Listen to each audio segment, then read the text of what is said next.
X and Y versus Sun and Moon. This is a debate that has raged on in the Pokemon community for years and years. And as much as people go way too far with this one, I get why it's spoken about. These are two series that aired one after another, and two series that were really highly rated and high quality, and just had some really great storytelling.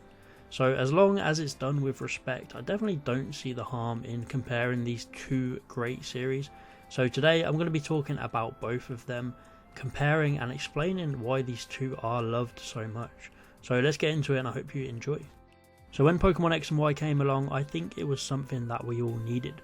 Black and White was fun, it had its moments, but it heavily nerfed Ash, and I think that's something a lot of the older fans didn't like. If you followed his journey from Kanto through to Sinnoh, some of the battles he lost just made no sense. But they were going for a reboot and that's fair. But I think XY just came along at the time that we needed it. It made Ash feel more mature, more experienced, and it gave us some of the best battle animation we've ever seen.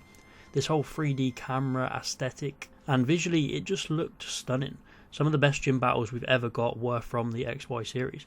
It wasn't perfect, it had a lot of filler just like the other series do, and it felt really disconnected from the rest of the story. It felt like they were really wanted to do their own thing. They wanted to focus on Kalos. There was really no callbacks or character cameos, nothing. And as much as I love continuity, I think it did help them in a way.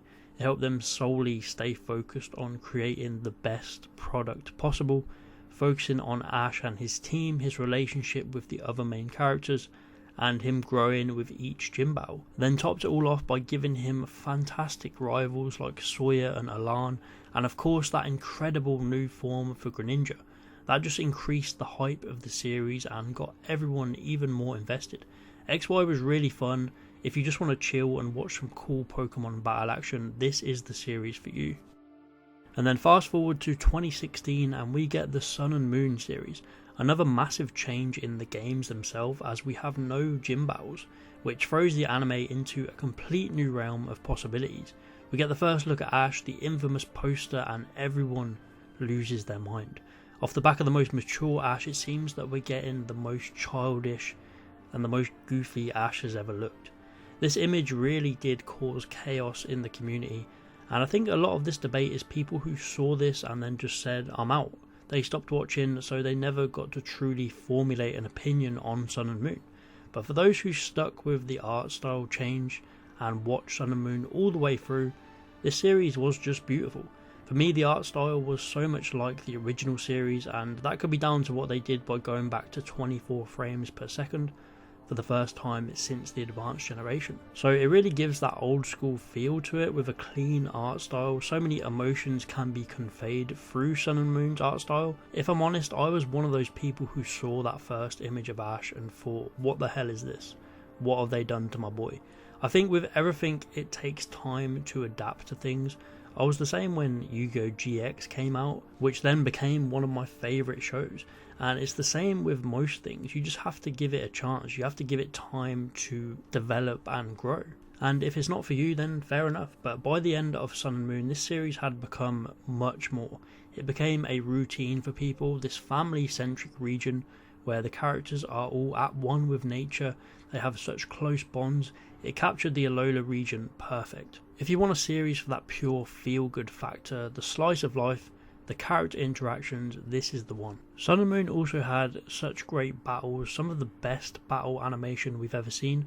A lot different to X and Y. X and Y was more clean and polished, while Sun and Moon flowed like it was ripped straight from an artboard. They honestly couldn't be more different, and I think that's where this debate gets so heated. The fact that you have these two fan bases that are so passionate about their own series, and I can see why.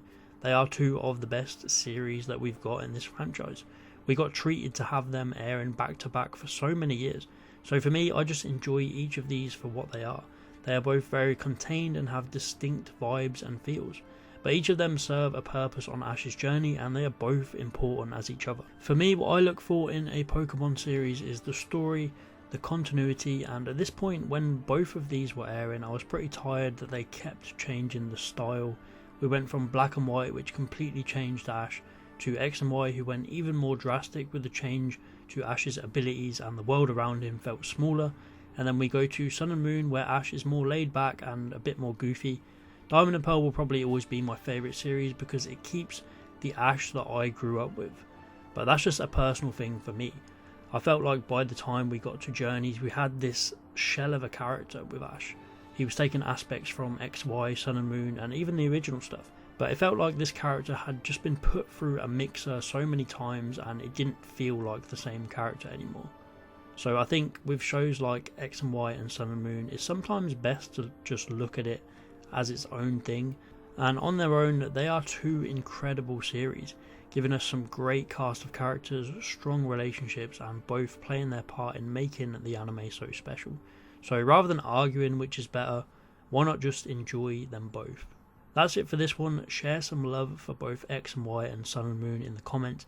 Let me know why these series captured you and what makes them special. Thanks for watching, please like and subscribe if you enjoyed, and I'll see you next time.